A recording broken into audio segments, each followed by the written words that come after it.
بقلب العجينه اللي باقيه، انا طبعا سويت اللي انا وريتها لكم من شويه، اللي هي الفخاره دي وصينيه البيتزا في الفرن. العجينه اللي باقيه تبارك الله بسم الله ما شاء الله اهي، انا سبتها خمرت برده تاني شويه اطلع منها الهواء، وهبدا ان انا اعمل ايه. تعالوا بقى نشيل بس الورد ده، اهم حاجه. شفتوا الورد؟ ايه رايكم؟ اكتبوا لي بقى في الكومنتات ايه رايكم في الورد ده. هنا كده اجيب بقى رشه دقيق. قررتي تعمليها ايه يا نهى؟ انا قررت اعملها بقى بمناسبه ان العيش بقى بصي كل شويه مين هينزل يجيب العيش، لا مفيش عيش، طب مش هنتعشى، واحسن ان احنا ما نتعشاش صراحه، يعني رجيم. بس ايه، انا قررت اجرب واعمل شويه عيش ونشوف بقى ايه الدنيا وايه النظام فيه كده. يا مسهل.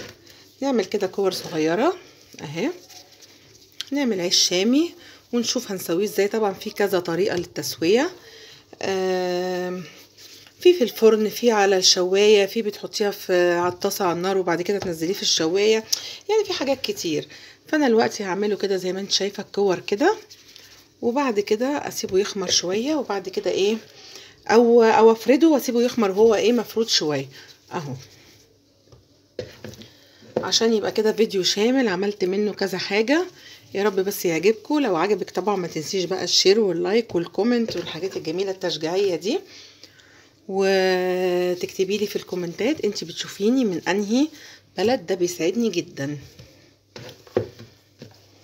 اهو تعمليها كده اهي، بصي اهي بتاخديها كوره كده، ودي برضو كوره تانية كده، ادي دول 3 كور. بتبداي كده، ثواني اشيل الحته الدقيق دي. بتبداي كده ان انت ايه تلفيها كده وتاخدي ايه اي حاجه كده لجوه اهي، بتعمليها كده اهي، بصي بتخليها متساويه بالشكل اللي انت شايفاه ده اهم. طلعوا كده ايه بسم الله ما شاء الله، 1 2 3 4 5 6 7 8 10 كور. هبدأ كده ايه احطهم بقى على جنب، واجيب الدقيق كده وابدأ ايه من القديم للجديد. تفردي كده ايه بايديكي، بس ما ثواني اجيب الجواني، ثواني بس ما ترفعهاش قوي اهو، بالشكل اللي انت شايفاه ده كده من جوه لبره. حطي شويه دقيق، ما ترفعيش العجينه قوي عشان ما تتحرقش معاكي اهو. دي بقى الصينيه اللي هحطها فيها تخمر تاني اهي. حط ده كده اهو، انا عايزاه كده، بصي انا عايزاه كده الحجم ده. نحطها هنا كده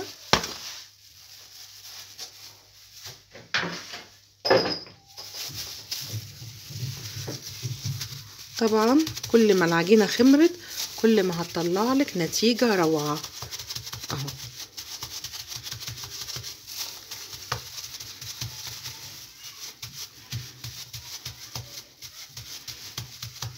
اهو بصي انا عايزاه بالسمك كده كده.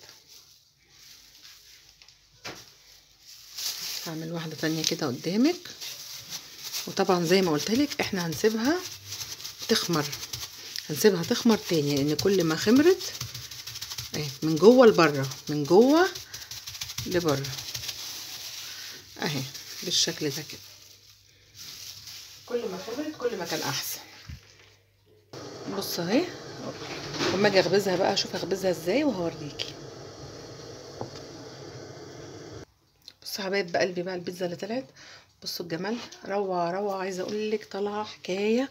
بصي بقى عايزه اوريها لك من تحت، بصي محمره ازاي، لا حاجه خيال. شفتي العجينه نفعت كام حاجه؟ لازم تجربي العجينه دي ولازم تعملي بيها كل الوصفات، صدقيني هتعجبك جدا. مش عايزه اقول لك بقى الجبنه بتشد ازاي، بصي حاجه روعه. تعالي خدي دي.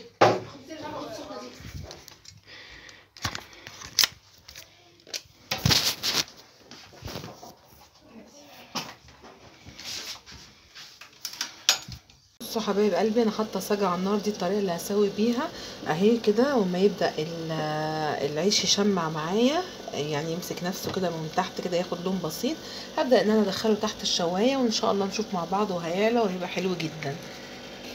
بصي انا عايزه اوريكي بيبتدي يعلى ازاي، شايفه معايا اهو بيبتدي يعلى كده زي ما انت شايفه من الجناب، ويدخل على النص ويبتدي يعلى كله.